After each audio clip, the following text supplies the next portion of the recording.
그의 아들 우리 주 예수 그리스도를 세상의 구주로 보내사 세상 죄를 그 몸에 담당케 하사 십자가에 피 흘려 죽임당케 하시고 만민을 위한 구속을 위한 화목제물로 우리에게 이 구주 예수를 보내주신 아버지여, 이 시간 예수님의 거룩하신 보혈을 의지하여 하나님의 영광을 바라며 하나님께 우리의 인생을 맡겨드립니다.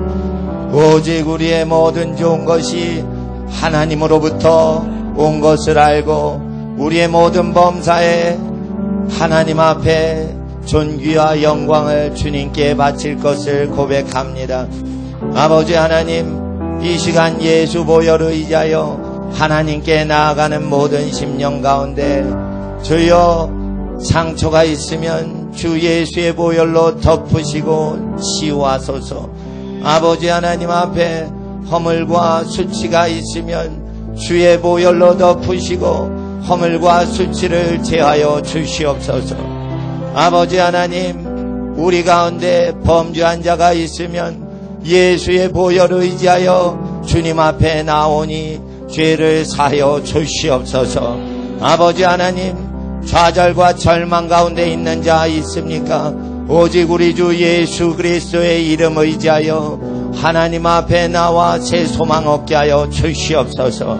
아버지 하나님, 이 시간 거룩하신 성령이여, 우리의 찬양 가운데 우리 가운데 임재하신 성령 하나님을 기뻐합니다. 오직 성소에서 주님만을 생각하며 주님께만 경배드리오니 아버지 하나님의 영이신 성령님, 예수 영광의 이름 위하여 우리 가운데 임하신 주 성령님, 우리의 모든 삶에도 나타나시고 운행하여 주시옵소서. 성소에서 주님을 찬양드리고 주님께 경배드릴 때 우리의 모든 전 삶의 영역 가운데 오셔서 왕으로 다스려 주시옵소서. 오소서 주의 성령님, 주 예수의 영광의 이름을 위하여 아버지 하나님, 예수 이름 영광 위하여 우리의 삶에 임하여 주시옵소서. 예수의 영광을 나타내는 삶으로 아버지 하나님께 영광 드리게 하옵소서. 우리의 모든 마음과 뜻과 정성 다하여 하나님께 경배드립니다. 거룩하신 우리 주 예수 그리스도 이름으로 오시는 성령님, 우리를 받으시고 우리의 모든 삶이 아버지의 뜻대로 인도받게 하옵소서. 오직 주님께만 찬양과 존귀와 영광과 모든 존귀를 돌려드리오고 우리 주 예수 그리스도 구주의 이름 의지하여 기도드리옵나이다. 아멘. 이 시간 사도신경으로 신앙 고백 드리겠습니다. 전능하사 천지를 만드신 하나님 아버지를 내가 믿사오며 그 외아들 우리 주 예수 그리스도를 믿사오니 이는 성령으로 잉태하사 동정녀 마리아에게 나시고 본디오 빌라도에게 고난을 받으사 십자가에 못 박혀 죽으시고 장사한 지 사흘 만에 죽은 자 가운데서 다시 살아나시며 하늘에 오르사 전능하신 하나님 우편에 앉아 계시다가 저리로서 산 자와 죽은 자를 심판하러 오시리라. 성령을 믿사오며 거룩한 공예와 성도가 서로 교통하는 것과 죄를 사하여 주시는 것과 몸이 다시 사는 것과 영원히 사는 것을 믿사옵나이다. 아멘. 할렐루야. 좌우에 계신 분께 하나님께서 당신을 가장 사랑하십니다. 이렇게 축복해 주세요. 하나님께서 가장 당신을 사랑하십니다. 앞뒤에 계신 분께도 하나님께서 당신을 사랑하시고 축복하십니다. 하나님께서 당신을 사랑하시고 축복하십니다. 할렐루야. 이 시간 하나님의 말씀 베드로후서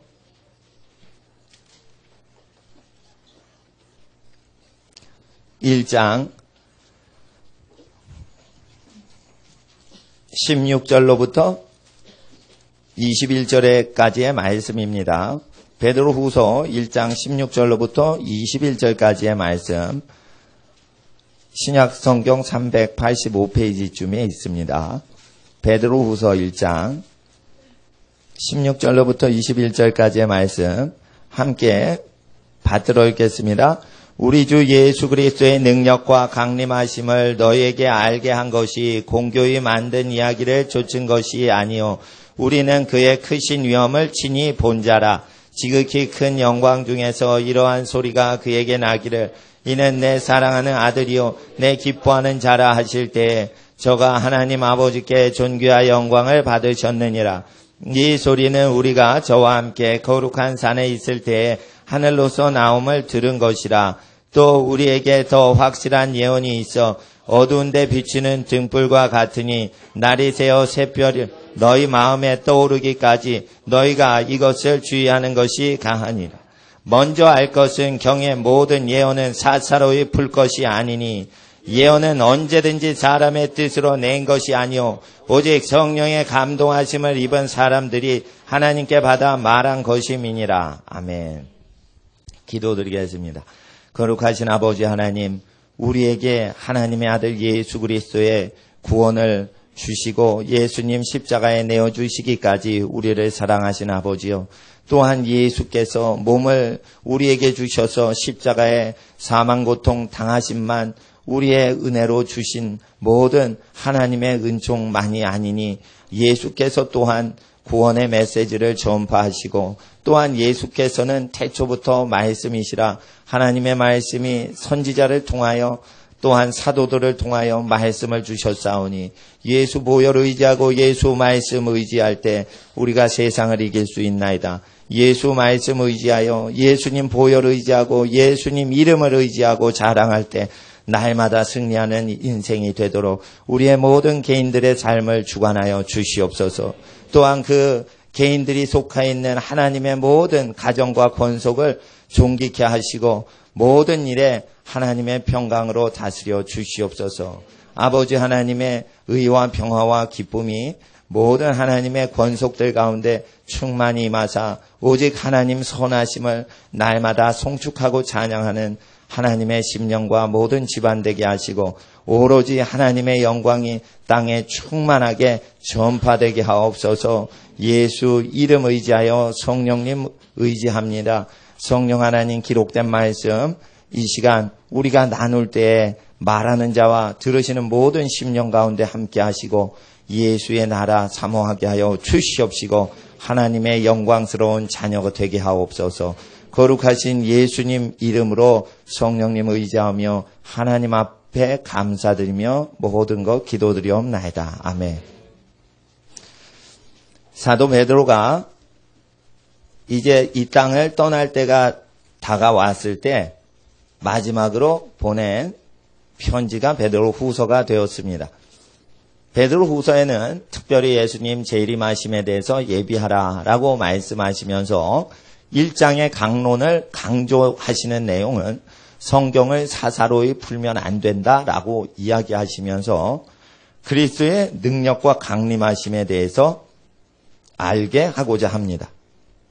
16절에 우리 주 예수 그리스도의 능력과 강림하심을 너에게 알게 한 것이 공교히 만든 이야기를 쫓은 것이 아니요 우리는 그의 크신 위엄을 친히 본 자라. 예수님이 강림하시고 재림하시고 왕의 권세를 갖고 다시 이 세상에 오시는 것을 예수께서 살아계실 때 땅에서 너희 중에 12제자 가운데 몇 명은 살아있는 동안 죽기 전에 인자가 하늘의 왕권을 가지고 오는 것을 볼 자도 있으리라 말씀하시고 엿새 후에 베드로 요한 야고보를 산으로 데리고 올라가서 친히 거룩한 산에서 몸이 변화되시면서 예수님 왕의 권세 갖고 다시 이 세상에 심판주로 오시는 것을 보여주셨습니다. 그것을 자세히 해석하는 내용이 베드로 후서인 것입니다. 그래서 베드로 후서에 왜 처음에 예수님 강림하시는 것에 대해서 논하면서 왜 변화산 사건을 이야기할까요?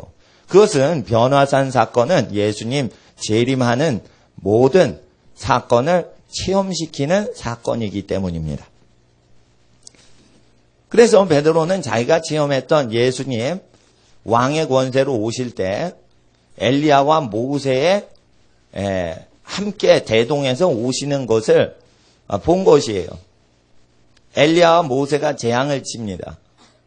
크고 두려운 날이 이르기 전에 내가 선지 엘리야를 보내리라. 그래서 심판이 이르기 전에 세례 요한을 보내셨습니다. 또한 예수님이 오시기 전에 모세와 엘리야의 사역들이 일어나는데 그것은 경제적으로 굉장히 어려움이 일어나는 세대가 일어난다는 예언입니다. 엘리야가 아브왕과 적그리스도 세력에 나타날 때는 나봇의 포도원을 왕이 강탈을 했을 때 이세벨이 사람들 앞에 나봇을 높입니다. 그런 다음에 거짓 증인을 통해서 이세벨이 나봇을 쳐 죽입니다. 마지막 때는 언론이 하나님 앞에 거짓 증거하여서 사람을 사회 매장시키는 것에 대해서 언론 조작법에 대해서 성경은 말세의 현상으로 엘리야 시대 때 선지자를 어떻게 죽이고 의인을 어떻게 죽이는지 언론에 대해서 언론을 통해 사람을 높이고 그 다음에 언론을 통해서 사람을 심판할 수 있는 그러한 세상 권세에 대해서 예언을 하고 계시고 또한 우상 숭배가 심하여서 기근이 심하게 드는 세상이 오는 것을 예언하셨습니다. 그래서 우리는 엘리야 시대 때처럼 각 집안에 자립해서 먹고 사는 것을 권력자나 재력가가 뺏어가는 것을 방지하고 오직 아비의 마음을 자녀에게로 자녀의 마음을 아비에게로 돌이켜서 자기 부모님을 공경하면 그 일가족이 다 먹고 사는데 어려움이 없고 남의 종살이 하는 데서 해방시키시는 하나님의 메시지를 출애굽시키시는 하나님의 사역과 같이 우리가 선포해야 됩니다. 모세 시대 때 10가지 재앙이 여러 가지로 재앙은 내리지만 전부 다 한 가지 원인으로 여러 가지 재앙이 천재지변이 일어납니다. 그것은 경제적으로 열심히 일을 해도 먹고 살 수가 없게끔 되면 그때 하나님이 천재지변을 내리시는 시대가 종말에 온다 했습니다. 아무리 열심히 일을 해도 생업이 운영이 안 되면 그때 사람들이 울부짖을 때 게으르다 이러면서 더 힘들게 살아가고 그렇게 살아가게 될 때 하나님께서는 천재지변을 통하여 왕의 권한이 무너지게 만드셨습니다. 역사적으로. 그래서 이것이 역사적으로 반복됐는데 끝에 되면 그렇게 경제재난 때문에 경제불의 때문에 여러 가지 천재지변이 일어나는 것입니다. 이것은 또한 우상숭배를 인하여 일어나는 것입니다. 그래서 엘리야와 모세처럼 경제공의에 대해서 내 백성을 풀어내라라는 경제적인 측면에서 선지자들이 일어나면서 이적을 위해서 사역을 하는 게 아니라 이적을 통하여 사람을 가난한 사람들을 악인에게서 건지는 사역을 하는 것입니다. 이를 위하여 하나님께서는 구역을 정하셨는데 지파별로 정해서 나오게 하십니다. 교회의 구역별을 따로 정하시지 않습니다. 가족별로 구역을 세팅을 하는 게 모세 일이요. 50명씩 100명씩 잔디밭에 앉게 하라 이러고 제자들이 12광주리 들고 다니면서 오병이 여행할 때도 장정 5,000명한테만 줬으면 장정이라는 것은 결혼한 남자를 얘기합니다. 당시에. 장가를 일찍 갔기 때문에 장정만 세면은 그 패밀리 숫자가 다 세지는 겁니다. 그래서 여인들과 아이들에 대해서는 그 담당한 남편들이, 아빠들이 그걸 몇 명분 필요합니다. 이러면서 이렇게 받아서 나눈 것이죠. 그랬을 때 하나님이 이적을 발휘해 주셨습니다. 신약과 구약에 가족의 구성의 그 연합보다 교회의 구역을 더 연합시키는 건 없습니다. 그래서 저희 교회에서 한번 구약 시대하고 신약 시대에 패밀리 연합하는 거 위해서 별도의 가족 이외의 별도의 구역을 정하지 않았습니다. 그리고 구역장은 누구입니까? 가장 되시는 분이 구역장인 겁니다. 그러니까 하나님 앞에서 그 신앙 공동체이신 거죠. 집안 자체가. 그리고 각 집안의 머리는 교회에 있는 어느 사역자가 될 수 없고 예수 그리스도 그분께서 성령으로 집안에 내리시는 겁니다. 단지 그분께서 우리 인류에게 전달해 주신 내용에 대해서 우리 각자가 잘 깨닫고 있으면 나머지 모든 성경에 기록 안 된 우리의 삶에 모든 인도해 주시는 지혜와 계시와 모든 은사는 성령 하나님께서 직접 가족들에게 가족 한 복판에서 두세 명의 가족들이 모여 있어도 성령 하나님께서 역사해 주시고 인도해 주신다는 것입니다. 그럴 때 나이든 충성된 사도 베드로는 성경의 예언을 사사로이 풀지 말라. 그래서 성경을 읽을 때는 성경 내용 자체를 공부하고 알기 위해서 읽지 설교를 할 목적으로 사적으로 이용해도 안 되고 오직 하나님의 말씀을 깨닫기 위해서만 읽는 것이요. 계속 성경 말씀을 읽다 보면 예언 은사가 옵니다. 그러면은 예언, 성령님이 주시는 예언을 따라서만 선포를 하시면 됩니다. 그러니까 성경을 읽었다고 해서 그걸 항상 전파하시는 게 아니라 성경은 자기를 위해서 그대로 읽으시고 그리고 사람을 만나실 때는 그 수많은 성경 구절 중에 여러분에게 주시는 예언의 말씀을 전달하시면 되는 것입니다.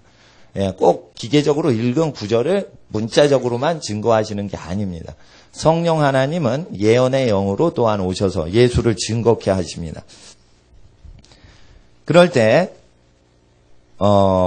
우리가 마태복음 17장을 보시겠습니다.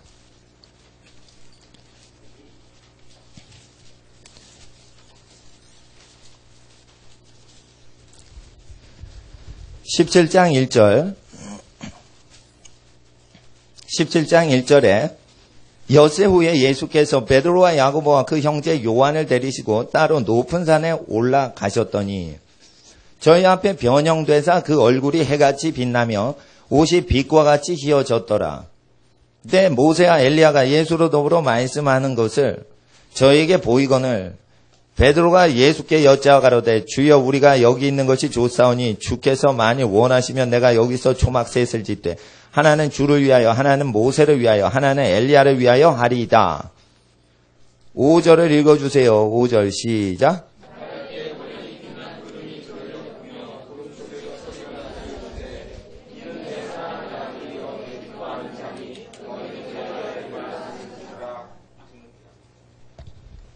하나님 아버지의 음성이 직접 들렸습니다. 호련히 빛난 구름이 저희 제자들을 덮으셨는데 이것을 성령의 임재라고 볼 수 있습니다. 구름 속에서 하나님의 음성이 나서 가로되 내 사랑하는 아들이요 내 기뻐하는 자니 너희는 저의 말을 들으라 하는지라. 사도는 예수님의 말씀을 듣기만 합니다. 그리고 그대로 전달을 했습니다. 그래서 베드로는 자신의 것을 전달한 게 아니라 예수님의 영광을 친히 본 자라. 높은 거룩한 산에서 주의 강림하심은 만들어낸 이야기가 아니라 실제 자기가 목격했는데 그 체험보다 더 확실한 증거가 있으니 곧 샛별이 뜨기까지 경의 모든 것을 주의해야 된다라는 것입니다. 그래서 성경은 우리의 체험보다 더 중요하다는 것입니다.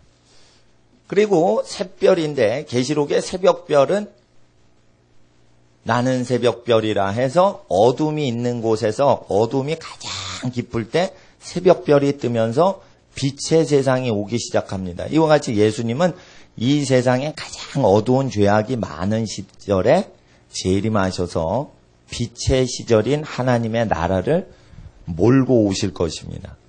그럴 때 예수님이 새벽별로 오실 때까지 성경을 계속 주의하는 것이 가하니라.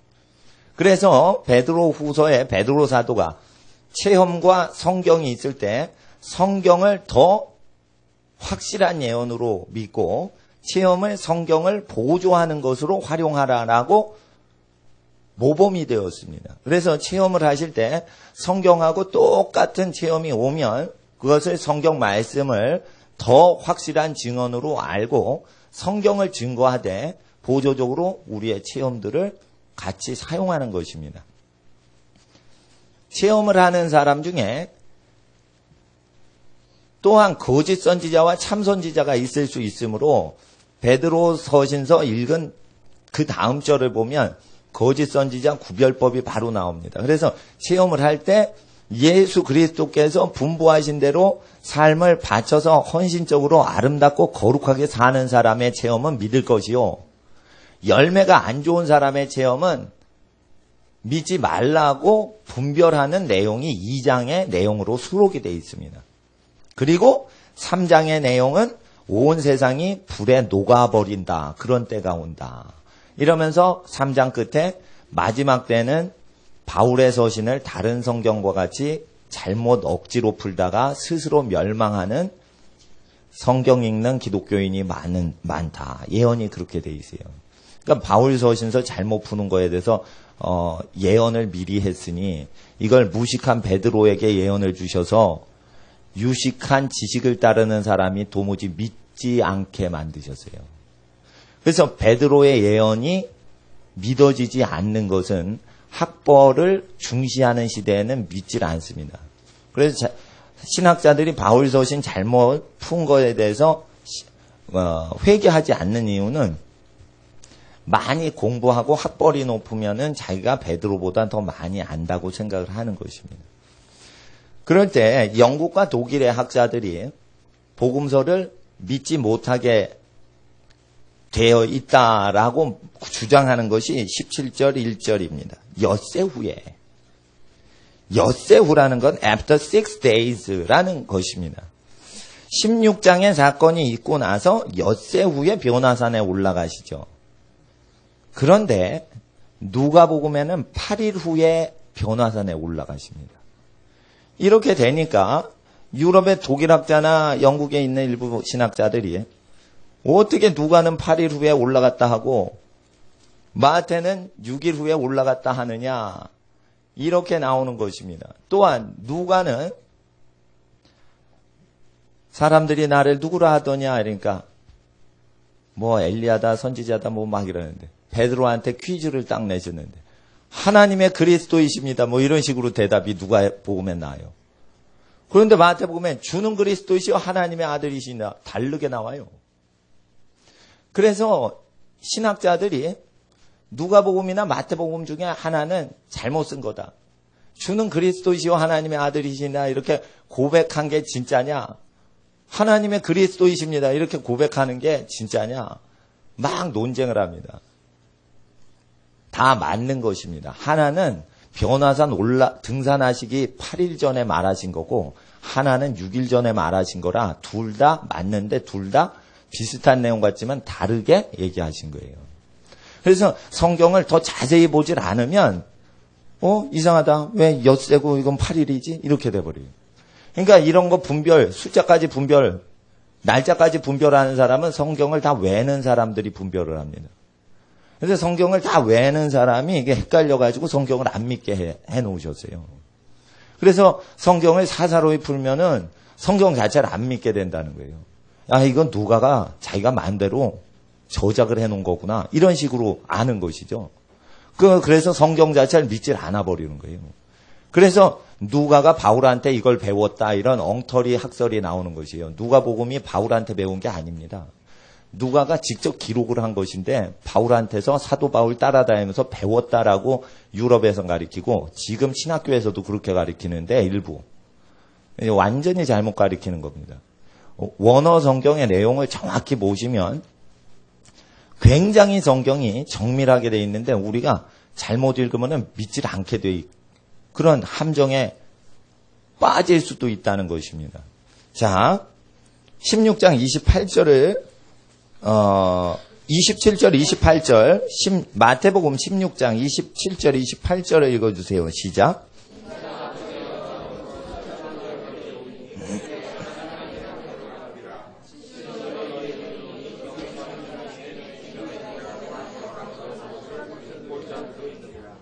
죽기 전에, 제자들 중에 죽기 전에 몇 명은 인자가 왕의 권세를 가지고 재림하는 것을 볼 자가 있으리라. 이렇게 하고는 변화산에 올라가셔서 왕으로 재림하시는 심판에 대해서 얘기하셨는데 모세가 계명을 갖고 있죠. 율법을.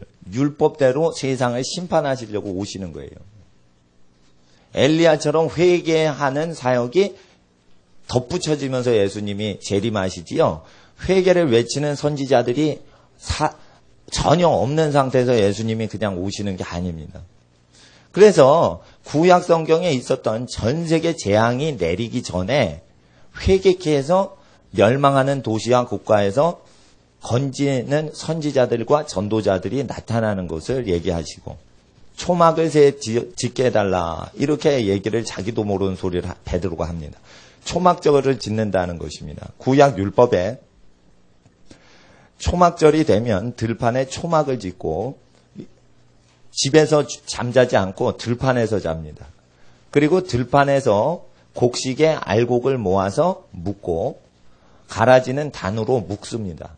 그리고 초막절에 알곡은 창고에 들여서 수장하고 그래서 수장절, 수확하고 저장한다. 그래서 수장절이라고 합니다. 수확하고 저장한다. 알곡을 수확하고 저장하는 걸 초막 짓고 들판에서 행합니다. 그래서 수장절이라고도 초막절을 얘기합니다. 그리고 초막절 때는 가라지를 불태웁니다. 그 의식을 꼭 하면서 7일 동안 가장 즐거워하여라 라고 모세에게 말하셨는데 예수님이 재림하실 때 알곡과 가라지를 나누시고 알곡은 천국에 들이시고 가라지는 불지옥에다 넣으시는 것을 상징으로 하시는 것입니다. 그래서 베드로가 자기도 모르게 구름 속에서 초막절에 대한 예언을 한 것이에요. 초막절을 완성하시는 분이 바로 주님이시군요 라는 것을 자기 입술을 통해 성령님이 내뱉으니 나중에 베드로가 깨달은 것입니다. 이와 같이 우리 심령 속에 와 계신 예수 그리스도를 주로 영접한 자들에게 오신 성령님은 우리가 아직 모르는 것조차도 여러분의 모든 앞으로의 일을 미리 알고 계시고 그걸 준비하고 계십니다. 그래서 우리가 다 알지 못해도 그날 염려 그날에만 족하면 되는 것이요. 미래의 모든 거 우리가 몰라도 성령님께서 인도해 주시기 때문에 날마다 깨어 기도드리고 말씀을 자꾸만 상기하시면 영이 깨어 있어서 미리미리 하나님의 행하시는 모든 것을 쫓아갈 수 있는 것입니다. 그 길이 평강의 길이라고 하셨습니다. 그래서 기도할 때 평강을 계속 느끼게 해주시는지 여부로 기도 응답받는지 확인하실 수 있습니다. 하나님 앞에서 우리가 예수님의 재림, 곧 다가오는 초막절이죠. 진짜 초막절입니다. 구약의 어떤 셀레브레이션 축제가 아니라 실제 하나님 나라에서 하나님께서 들판에서 초막을 짓는데 그것은 무엇이냐면 집에서 나와야 됩니다. 열 처녀가 다 졸고 있을 때 신랑이다 외치니까 집에서 나와 이렇게 되어 있습니다. 어두운 때에서 집에서 나와. 그래서 들판에서 신랑을 영접하는 것입니다. 이와 같이 초막절은 성전이나 집에서 지내면 안 되고 반드시 구약 이스라엘 백성이 집 밖으로 튀어져 나와 들판에서 삶을 살아야 됩니다. 그때 예수님이 재림하신다 이겁니다. 그것은 종교적으로 타락한다는 것입니다. 그래서 베드로후서가 교회 타락에 대해서 아주 극렬히 예언을 하는 것입니다. 예수님 재림하기 전에 거짓 선지자가 일어나서 할 수 있거든 택한 자라도 미혹해 하려고 한다 했을 때 거짓 선지자란 초자연적인 현상인데 예수님의 열매를 맺히지 못하면서 속이는 것을 얘기합니다. 많은 사람을 속인다 했습니다. 그러면 많은 사람이라는 것은 많은 기독교인을 속인다고 했습니다. 그럼 예수의 이름으로 와서 나는 그리스도라 하면서 증거를 하리라, 미혹하리라 했을 때 그 말을 예수님이 말하셨기 때문에 나는 그리스도라 할 때 거짓 선지자 자신이 그리스도라라고 말하는 것만 얘기하는 게 아니라 이 고대 원문 보면 말하시는 예수님이 1인칭으로 나는 그리스도라 하셨기 때문에 예수님이 바로 그리스도이십니다라고 하면서 많은 사람을 속인다는 뜻이에요. 그렇기 때문에 예수의 이름으로 많은 사람을 속이는 것입니다. 예수의 이름으로 와서 10월 28일 날 예수님이 다시 오신다. 다 예수의 이름으로 미혹을 하는 것입니다. 예. 예를 들어 90년대 초에 있었던 그런 사람들을 기독교인을 미혹해하는 일들은 예수의 이름으로 와서 많은 사람을 미혹해하는데 단지 그것만이 아니라 더 많이 일어나는데 그것은 예수의 복음서를 따르지도 않으면서 사역하는 예수의 이름으로 무언가를 사역하는 사람들이 일어난다는 것입니다. 그럼 그 사람들이 예수를 부인하려고 하냐? 아닙니다. 예수를 시인합니다. 그런데 영 분별을 못하기 때문에 그렇게 되는 것입니다. 왜 영 분별을 못할까요? 영을 일부 분별하는데 다른 영은 분별을 못합니다. 이와 같이 예수의 말씀을 그대로 따르지 않으면 모든 영을 분별할 수도 없고 모든 영 중에 일부 영으로부터 속임당할 수가 있는 것이 인간 사역자인 것입니다. 그래서 가장 안전한 것이 예수의 말씀을 그대로 전파하고 그대로 지키게 하면서 우리의 체험은 기록된 말씀을 돕는 보조자료로 사용하는 것이 말세에 합당한 사역인 것입니다. 그래서 말세의 사역을 대비해서 베드로 사도가 자신의 그 서신서를 통하여 자기가 예수님으로부터 직접 받은 환상과 계시를 성경보다 앞세우지는 않습니다.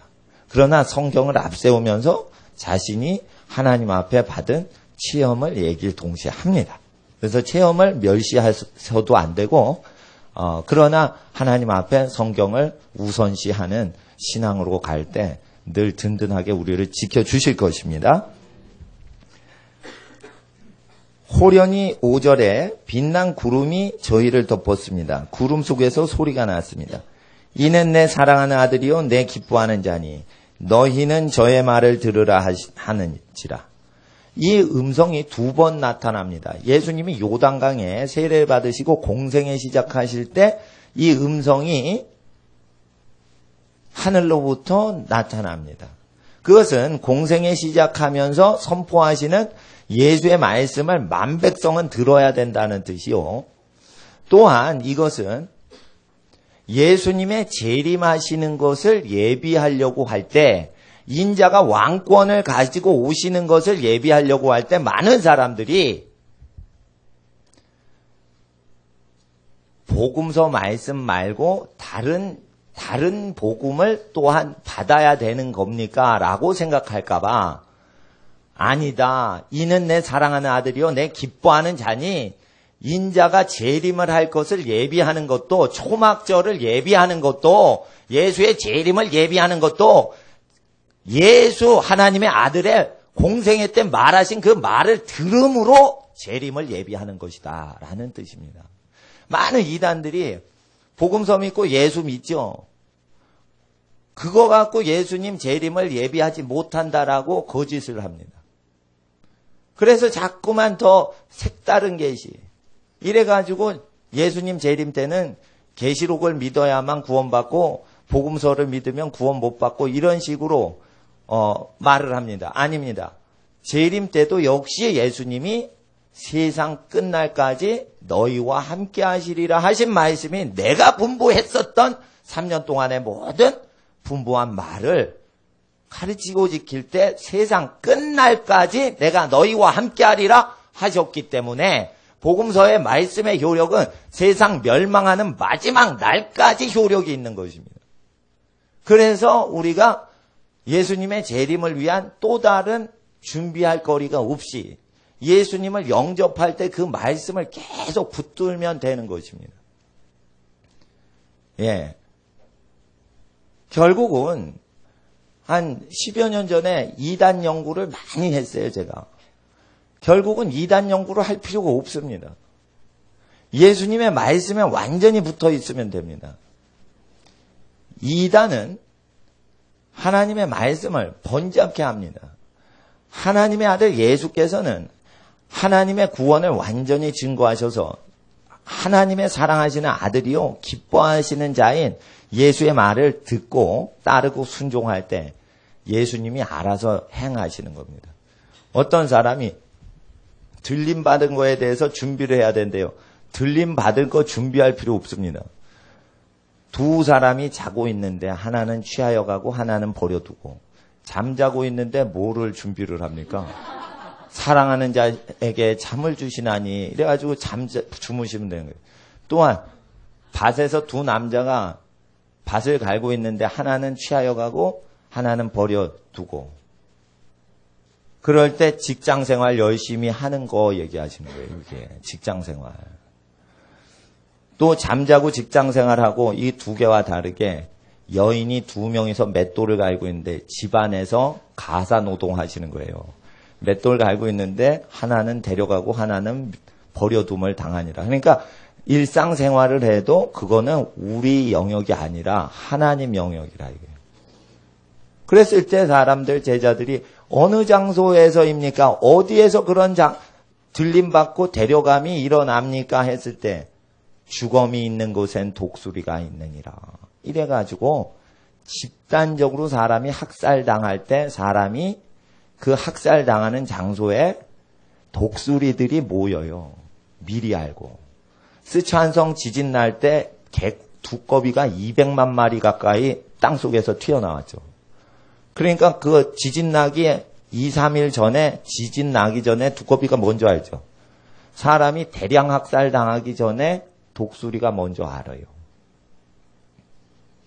그래서 이런 징조들에 대해서 얘기해 주시면서 그때 취하여 가실 때 하나님이 알아서 하신다라고 하셨어요. 또 어느 장소 뭐 어떻게 됩니까? 뭐 자꾸만 물어요. 언제입니까? 그랬어요. 때와 기한은 아버지께서 자기 권 안에 두셨으며 너희는 알 바 아니요 이러셨어요.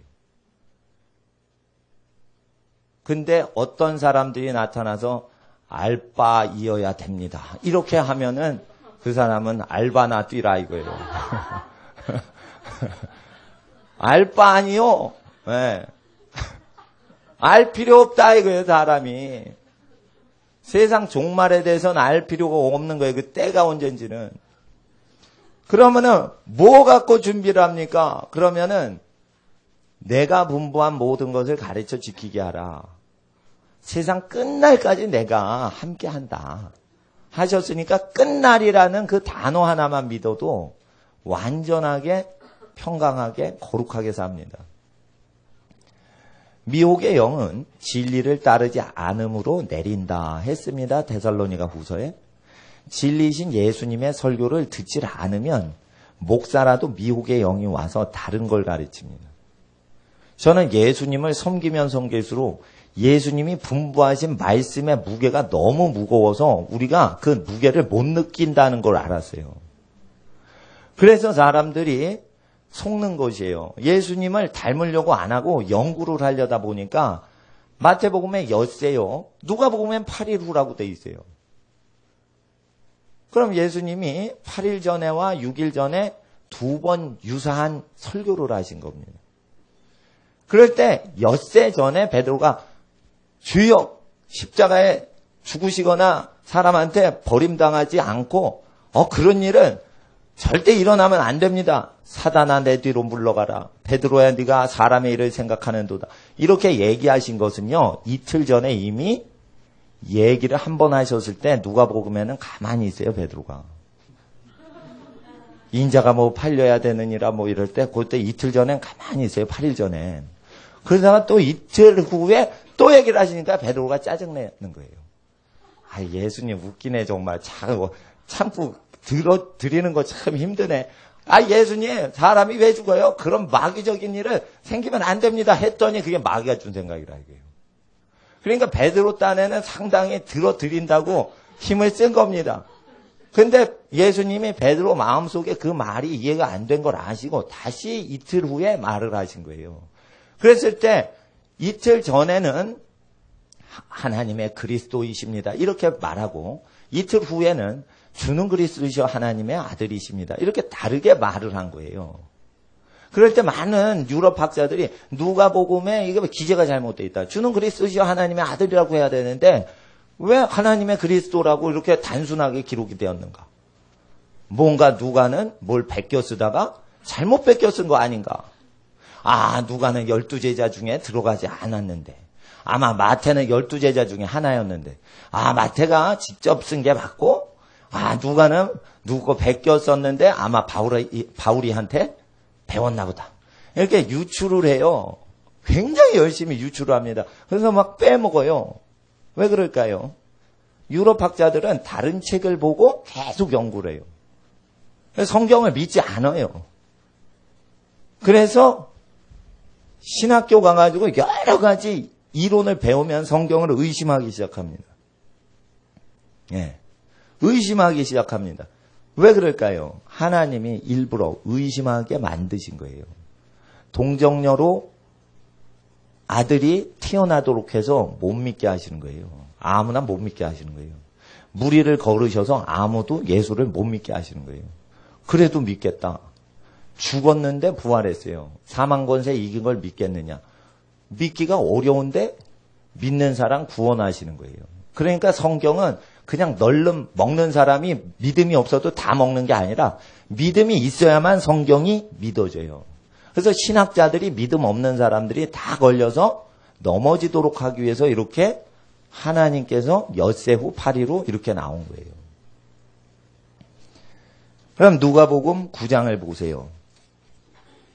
그래서 성경은 사사로이 풀면은 멸망한다는 것입니다. 누가복음 9장을 보시면요.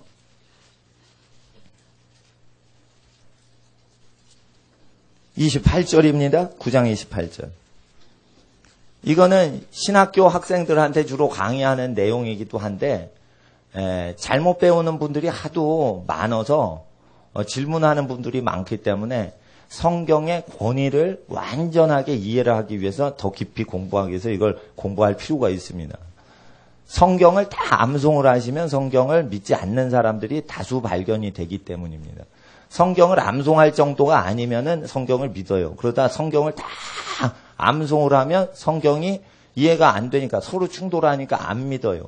그럴 때 이런 것을 도와드리기 위해서 우리가 성경 말씀에 대해서 정확히 전달해 줘야 됩니다. 28절을 읽어주세요. 시작.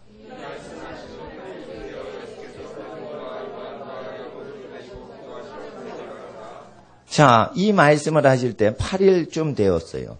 27절을 얘기하신 후에 8일 후에 산에 오르셨어요. 그리고 재림하는 것에 대해서 보여주셨어요. 그럼 27절을 한번 읽어주세요. 26절, 27절입니다.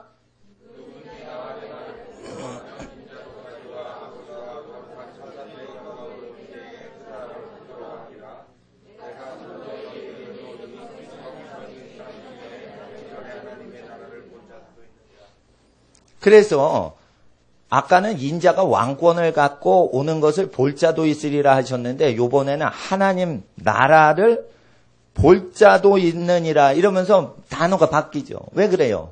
이건 8일 전, 등산하시기 8일 전에 말씀하신 거고 아까 6일 전에 말씀하신 거라 다른 것입니다.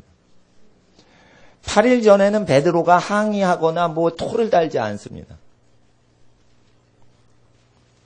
자, 보시면은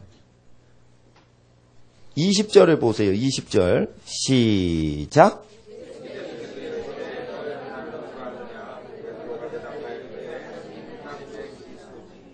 그래서 8일 전에는 하나님의 그리스도이십니다라고 퀴즈에 대해서 답을 한 것이고 6일 전에는 주는 그리스도이시여 하나님의 아들이십니다. 이래서 아니 이틀 전에 물어 놓으시고 왜 또 물으시나 이러고 더 자세하게 아는 듯이 주는 그리스도시여 단어가 길어요.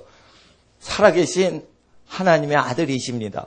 이렇게 상세히 얘기합니다. 이틀 전에는 하나님의 그리스도이십니다. 짧게 얘기를 해요. 그래서 이것이 2번 일어난 사건이라고 성경은 기록을 하는데 보통 본문 연구만 하시면 전체 연구를 안 하기 때문에 주석서들을 보면 자유주의자 주석서들이 성경 다 외는 사람들이에요. 그런 사람들이 이렇게 파편으로 몇 장 몇 절만 띄어서 보면 성경을 안 믿게 돼 있어요. 누가가 조작했다. 둘 중에 하나는 가짜 같다. 사람이 조작한 것 같다. 이렇게 믿질 않게 해요. 그래서 말세 때는 성경을 사사로이 푼다 이거예요. 그래서 예수의 말씀을 믿질 않게 돼요. 열매가. 그래서 이 말씀대로 누가 가난한 자에게 자기 소유를 나눠주겠느냐. 여러분 악한 사람도요, 불신자도요, 무신론자도요, 자기 재산을요, 가난하면 나눠줍니다. 나눠줍니다. 보험회사도요, 나눠줘요. 9.11 테러가 났는데요, 너무나 천문학적으로 손해가 많아가지고 9.11 테러에 연루돼 있는 보험회사들이 다 망해버렸어요. 그걸 갚는데 그 빌딩, 쌍둥이 빌딩 2개가 무너지니까 내가 이 빌딩에 무슨 화재가 나면 몇만 불 배상하겠습니다. 이런 게 있어요. 근데 그 한도를 다 넘어버린 거예요. 빌딩 자체가 무너질 줄 모르는 거예요.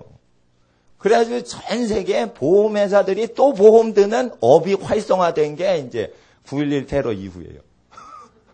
보험회사들도 망한다 이래가지고 집단 도미노로 망한 거예요. 집단 도산을 한 거예요. 보험회사들이 다. 그렇게 되니까 그렇게 되고. 미국에서 루이지애나주에서 동성연애하는 사람을 정식으로 결혼을 허용하는 법을 가결시킨 날 하나님이 까따리나 허리케인을 쳐가지고 뉴올리언스가 물바다에서 다 사람이 수장돼 버리죠. 그 도시가 무속 도시예요. 이게 점장이들 주술하는 사람이 제일 많은 도시가 뉴올리언스입니다. 거기 완전히 수장을 시켜버려요.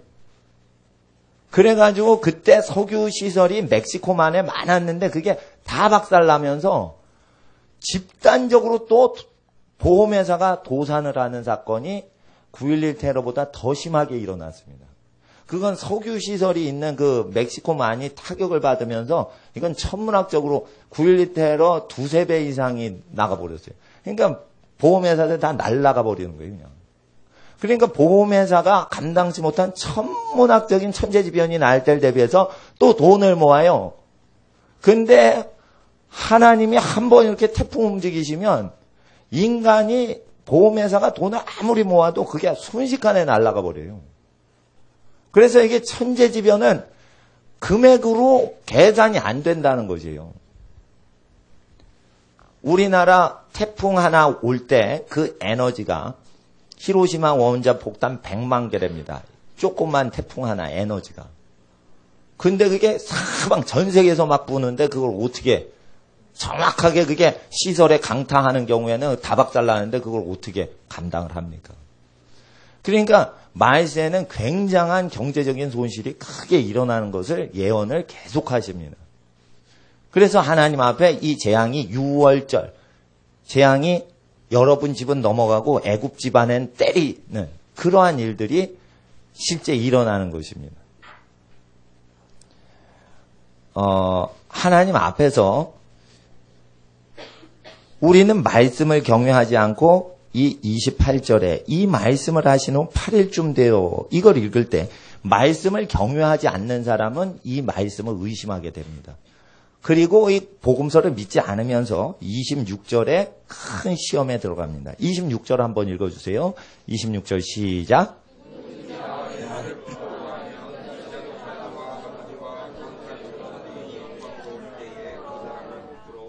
이것은 무엇이면 누구든지 예수님이 하신 말들이 있고 예수님이 설교하신 내용이 있어요. 복음서에. 그 내용을 읽고 아이고 이렇게까지 누가 예수를 믿어. 누가 이렇게 하나님을 믿어? 이렇게 하고 이 말을 부끄러워하면 예수님이 재림하실 때 그 사람을 부끄러워하신다 이거예요. 그러니까 이 말씀을 자랑스럽게 여기면 예수님을 자랑스럽게 여기는 걸로 간주해서 예수님도 그 사람을 자랑스럽게 여기고 예수님께서 말씀하신 이 말을 부끄러워한다면 그 존재도 부끄러움을 당한다는 것입니다.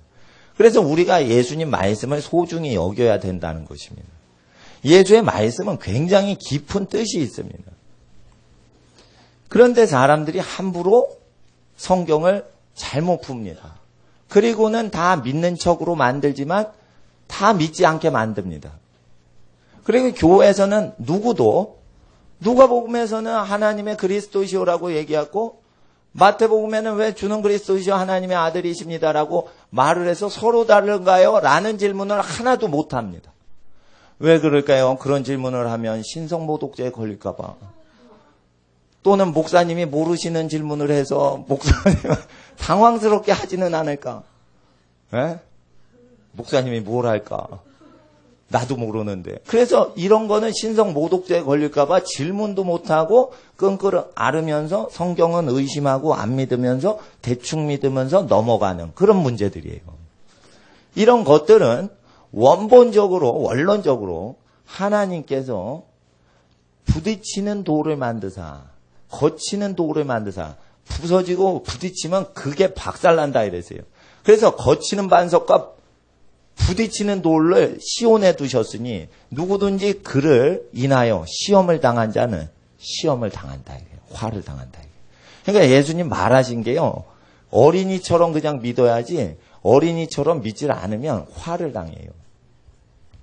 지혜롭고 슬기롭게 믿는 자에겐 이걸 숨기시고 어린아이 같은 자에겐 이걸 드러내시는 게 옳소이다. 이것이 아버지의 뜻입니다. 이건 무엇이냐면 고라신 벳세다 가버나움 기적을 많이 베푼 지역이 회개치 아니함으로. 이건 무엇이에요? 이적은 경험하는데 예수의 심판에 대한 예언은 믿질 않는 거예요. 자방 얼마나 좋아. 사랑하는 주님께서 병자를 다 고쳐주셨어. 이렇게 고라신 지역과 벳세다 지역 사람과 가버나움 지역 사람들을 나면서 소경된 사람을 고쳐주셔서 절름발이 고쳐주셔서 이렇게 은혜와 긍휼을 베푸시는데 심판을 하시겠어? 이렇게 하면서 회개를 안 하는 거예요.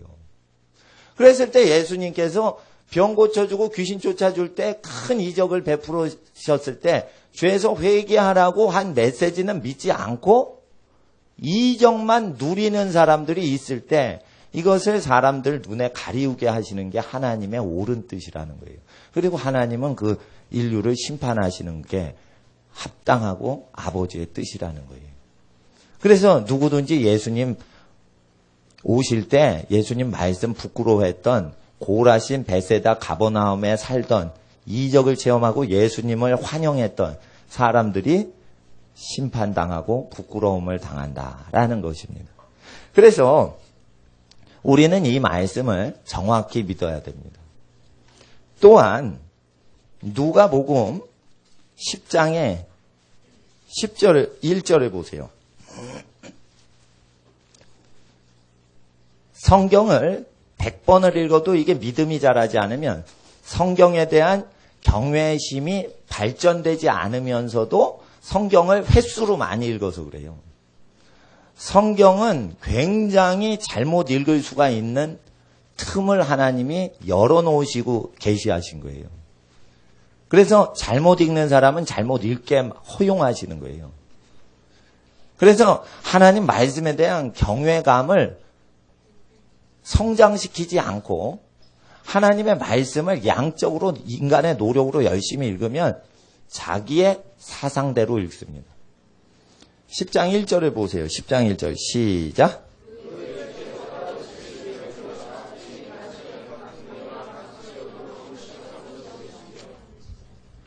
70명을 세우시죠. 구약의 모세가 몇 명 세워요? 12족장을 세우고 70장로를 세우죠. 예수님이 9장 1절 보세요. 9장 1절. 누가복음 9장 1절.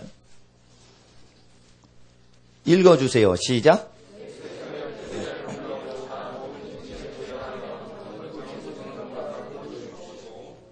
열두 제자를 불러서 9장에는 12제자 사역이 나오고요. 10장 1절을 보세요. 10장에는 70명 제자가 나와요.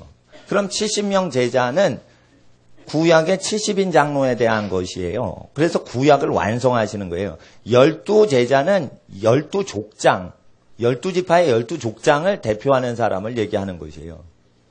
엘림에서 12샘과 70 나무가 있죠. 70그루의 나무가 있고 12샘이 있죠. 그래서 출애굽한 다음에 엘림에서 오아시스에서 쉬더라 할 때 샘이 12개고 나무가 70개라 거기 사람들이 지친 사람들이 쉬죠. 이게 인간 나무요, 인간 샘물, 샘털 얘기하는 거예요. 그래서 예수님께서는 엘림의 12샘과 70 나무그루에서 백성이 쉬었듯이 12제자와 70제자를 보내서 수고하고 무거운 짐진 죄에 묶여있는 백성들을 자유케 하시고 쉬게 하시는 사역을 행하시는 것을 여기 완성시키시는 거예요. 그러니까 출애굽기하고 이게 짝이란 말이에요. 요걸 믿으시고 민수기하고 요게 짝이에요. 민수기에서 12족장 세우죠? 그리고 70장로 세우죠? 요게 짝이에요. 그리고 70 제자한테 보세요. 10장 2절 읽어주세요. 10장 누가복음 10장 2절 시작.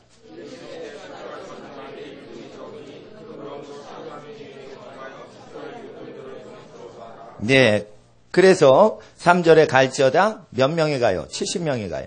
내가 너희를 보냄이 70명을 보냄이 어린 양을 이리 가운데 보낸 같도다. 4절 전대나 주머니나 신을 가지지 말며 길에서 아무에게도 문안하지 말며 어느 집에 들어가든지 먼저 말하되 이 집이 평안할지어다. 이렇게 얘기하라는 거예요. 8절에 70명에게 얘기하셨어요. 8절 어느 동네에 들어가든지 너희를 영접하거든 너희 앞에 차려놓은 것을 먹고 거기 있는 병자들을 고치고 또 말하기를 하나님의 나라가 너에게 가까이 왔다 하라. 이렇게 얘기를 하시고 13절에 화 있을진저 고라시나 화 있을진저 벳세다야. 15절 가버나움아 내가 하늘에까지 높아지겠느냐 음부에까지 낮아지리라. 16절을 읽어주세요. 16절 시작.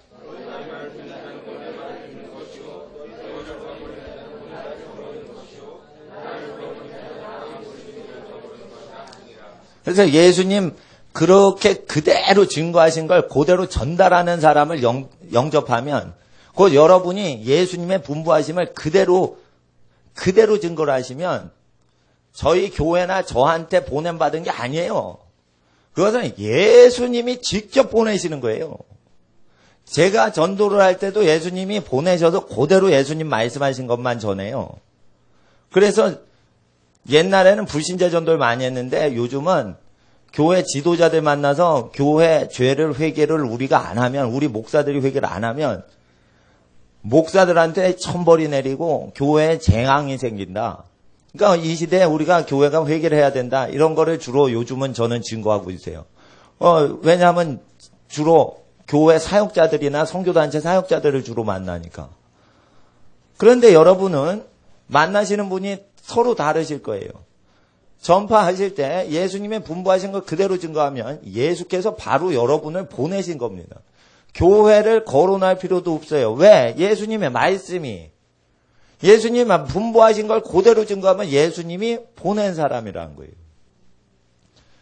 그래서 권세가 여러분에게 따를 것입니다. 그럴 때 예수님이 70명을 세우신 것은 영의 양식과 육의 양식이 심령이 가난하거나 생활이 가난한 사람에게 먼저 복음을 전파하라 라고 보내시는 것입니다. 이것을 완성하십니다. 잘 보셔야 돼요. 민수기 11장을 보세요.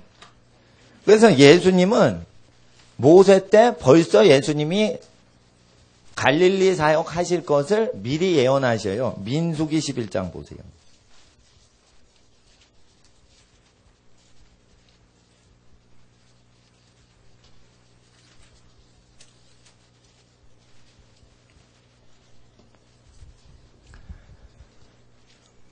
4절에 보면 이스라엘 중에 섞여 사는 무리가 탐욕을 품음에 민수기 11장 4절입니다. 이스라엘 자손도 다시 울며 가로되 누가 우리에게 고기를 주어 먹게 할꼬 우리가 애굽에 있을 때 값없이 생선과 외와 수박과 부추와 파와 마늘들을 먹은 것이 생각나거늘 이제는 우리 정력이 쇠약하되 이 만나 외에는 보이는 것이 아무것도 없도다 하니 10절에 그 별것 아닌 것 같고 다 울어요. 여기 10절에 먹는 것 같고 심각해졌습니다. 10절에 백성의 온 가족들이 각기 장막 문에서 우는 것을 모세가 들으니라. 이러므로 여호와의 진노가 심히 크고 모세도 기뻐하지 아니하여. 모세가 이제 시험에 듭니다. 참 위대한 선지자 모세도 여기에 시험에 듭니다. 먹는 문제 때문에 시험에 듭니다. 11장 11절에 여호와께 여짜오되 주여 어찌하여 종을 괴롭게 하시나이까 어찌하여 나로 주의 목전에 은혜를 입게 아니하시고 이 모든 백성을 내게 맡기사 나로 그 짐을 지게 하시나이까 12절. 12절 한번 읽어보세요. 시작.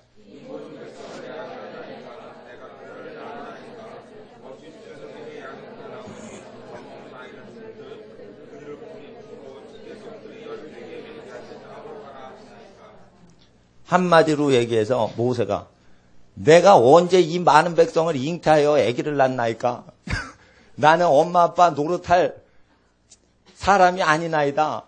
하나님이 나한테 이렇게 60만 명, 장정만 60만 명인데 먹고 사는 식량 문제를 나한테 다 맡기시면 나는 죽어버리겠나이다. 뭐 예를 들어 이런 소리예요. 그럴 때 70장로를 세워요. 장로를 세우는 이유는 경제 문제를 돌파할 수 있도록 예언자를 세우는 데 있어요. 그러니까 이거 장로를 세우는 것 자체는 교회 사역을 위해서 세운 게 아니에요. 그래서 70제자를 세우시고 가난한 자에게 복음을 전도케 하시는 이유는 요것을 완성하시느라고 하신 거지, 교회 봉사직으로 계급을 세우려고 했다고 믿는 사람은 그 유럽 기독교에서 받은 거예요. 유럽은 교회 재산이 많기 때문에 그것을 운영하는데 자산가를 동원해요. 지금도 수백 년 걸려가지고 성당을 짓습니다. 왜 져요? 조각품 하나가 아주 천문학적으로 비싼 조각가들을 사가지고 그 조각가가 빚어내는 것을 하나하나 예술작품으로 넣기 때문에 그게 수천 점이 들어가야 되는데 그걸 다 하려면은 수백 년이 걸려요. 그래가지고 재산이 많이 필요해요, 교회가. 종교기관을 운영하려면. 그래서 만든 것이 구교와 신교의 유럽에서의 집제가 생긴 것이에요. 예수님께서는 교회에서 어떤 누가 누구를 부리고 또는 재산을 많이 바치면 장로가 되고 하는 것들을 많이 안 했어요. 근데 요게 들어오면 어떻게 되냐면 재산을 많이 바치면 되고 재산이 없는 자는 몸으로 대신 11조를 해라 이럽니다. 그런 거 아닙니다. 몸으로 11조 하는 거는 성경에 없습니다. 시간에 11조를 해라 이러는데 그렇지 않습니다. 돈이 없으면 11조를 안 하는 거예요. 그게 성경적인 거예요. 돈이 없으면 11조는 안 하고, 두 번째, 믿음이 없어. 그러면 안 하는 거예요. 여러분. 그건 자유한 거예요. 근데 돈이 없어? 근데 믿음은 있어? 그러면은 몸으로 때워. 이런 건 없는 거예요. 아시겠어요? 어디서 그런 거 배워오신 분이 있어. 그런 거 아니에요. 그럼 노동력 착취가 일어나요, 여러분. 아시겠어요? 예. 네. 그러니까 이거 정확히 배우셔야 돼.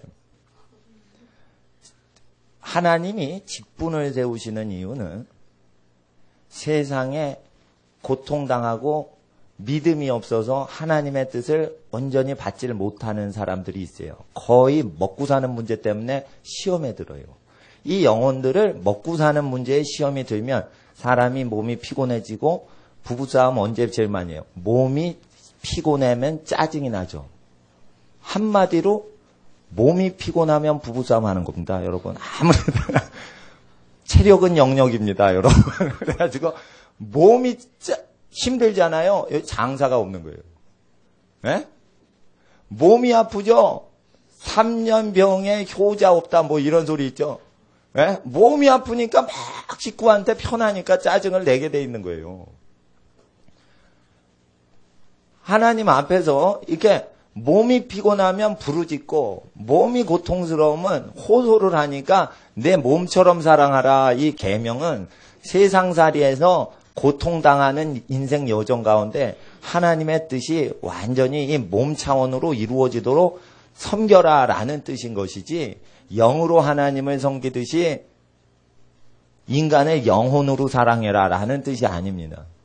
그래서 여기 먹고 사는 생계 문제를 치유하기 위해서 70장로 예언자가 생겨서 교회 지도자는 하나님 앞에서 가난한 사람들을 돌파시키는 능력으로 예언을 하게 됩니다. 이제 16절에 여호와께서 모세를 도와주십니다. 16절을 읽어주세요. 시작.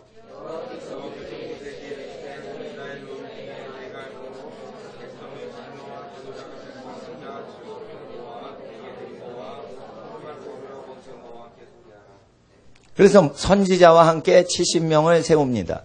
그러면 17절에 읽어주세요. 17절 시작.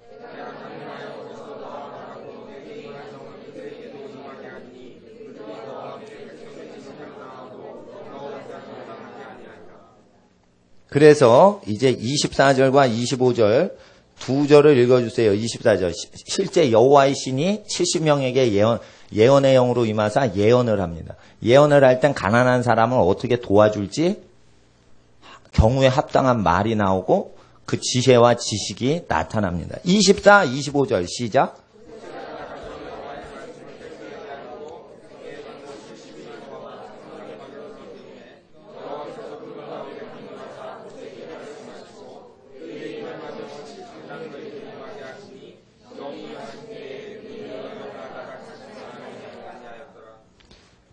그래서 모세와 함께 장막에 이렇게 서 있는데 여호와의 신이 이들에게 임하셔서 예언을 쭉 하다가 계속해요.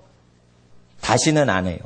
쭉 하다가 다시는 안 한다는 건 성령님이 쭉 역사하실 때는 예언하다가 예언을 안 주시면 다시는 예언을 안 하는 거예요. 예언 은사를 처음에 받으면 무슨 증세가 있냐면 여러분 아셔야 돼요. 닥치는 대로 딱 예언을 하려고 해요. 사람들이. 예언을 일단 딱 받잖아요. 그러면은 예언이 신통하게도 그걸 다 마치는 경우가 있어요. 성령으로 막 찬양하다가 예언이 임하는 경우가 있어요. 찬양을 많이 하세요, 여러분. 찬양을 하고 계속 경배를 하다 보면 이게 예언의 영이 임해서 은사가 강력해져요. 찬양을 신령하게 할 때 은사 사역이 아주 강력해집니다. 그럴 때 기도를 많이 할 때도 능력이 임하지만 찬양을 할 때 능력이 크게 임하는데 그것은 기도를 할 땐 세상 일 갖고 막 기도할 때도 있지만 찬양을 하는 걸 세상 일 갖고 찬양하는 사람은 없어요. 그러니까 찬양의 그 가사를 보면 굉장히 거룩한 기도예요. 그래서 찬양을 할 때 하나님이 크게 임하시는데요. 막 예언을 하다 보면 사람한테 인정을 받으려고 계속 예언이 없는데도 예언을 성령님이 주시지도 않는데도 계속 예언을 해서 사람을 도와주려고 합니다. 예, 그럴 필요가 없는 것이에요. 그래서 이 사람들은 예언을 쭉 하다가 예언이 그치면 예언을 안 하는 거예요. 그래서 하나님께서 이 사람을 누구에게 보내세요? 먹고 사는 힘든 사람들이 어떻게 살아가야 될지를 인도해 주시는데 이 70명은 종려나무 70그루와 같은 거예요. 12족장은 12샘과 같은 거예요. 그래서 그 과실의 열매를 따먹어서 그 나무 그늘 아래 쉬도록 하는 사람인데 이 세상에 지치고 힘들고 힘겨운 세상에서 온유하고 겸손한 자들이라 나는 온유하고 겸손하니 내게 와서 쉬라 했듯이 그 종려나무와 엘림 오아시스에서 쉬도록 하는 예수님의 제자들이에요. 그래서 이 제자들을 훈련시키실 때 먼저 복음을 증거하되 가난한 사람에게 복음 증거하고 악령이 있으면 내쫓고 병이 있으면 고치고 그리고 하나님의 말씀을 대언하는 것이에요. 그래서 예수님이 분부하셨고 세례 요한이 회개하라 했던 내용을 모두 다 몽졸이 전달하는 사람이에요. 이래서 70제자가 누가 되냐면요. 결국 70장로가 돼요.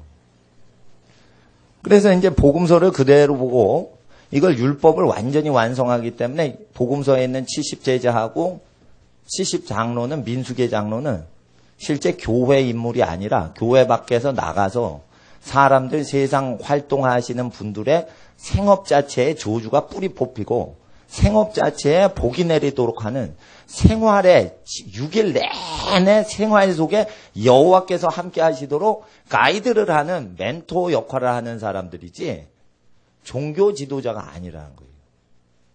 그런 가난을 돌파케 하는 사람들이라는 거예요.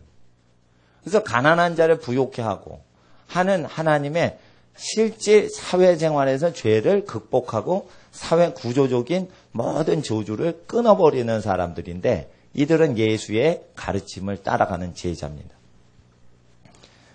자, 누가복음 다시 오세요. 누가복음 어딜 보시냐면 4장 33절 보세요.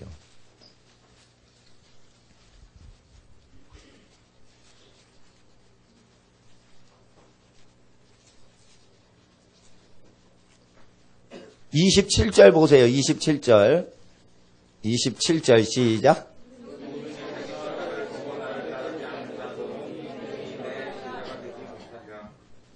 이건 뭐냐면 목숨 걸고 주님 따르는 사람만 제자 된다는 거예요. 26절을 읽어주세요. 26절도 시작.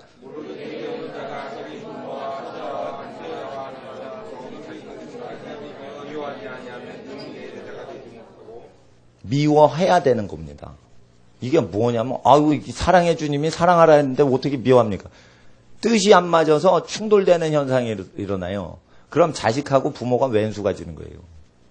이거 현상 일어나지 않으면 주의 제자 아닌 거예요. 예. 자녀가 주일날 예배 안 드리고 경마장을 가서 도박판에 들어간다 이거예요. 그러면은 자식하고 평안하게 잘 지내죠. 그럼 주의 제자가 안 붙되는 거예요. 자식을 미워해야 되는 거예요. 누가 주일날 경마하러 가냐? 이렇게 얘기를 하셔야 되는 거예요. 예. 그래서 이거는 실제 삶의 충돌 현상이 안 생기면은 감정이 거슬려지는 현상이 안 일어나면 예수님 제자 안 된다는 거예요.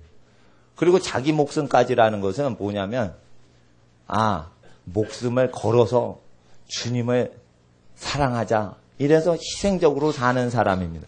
그 사람만 제자라는 거예요.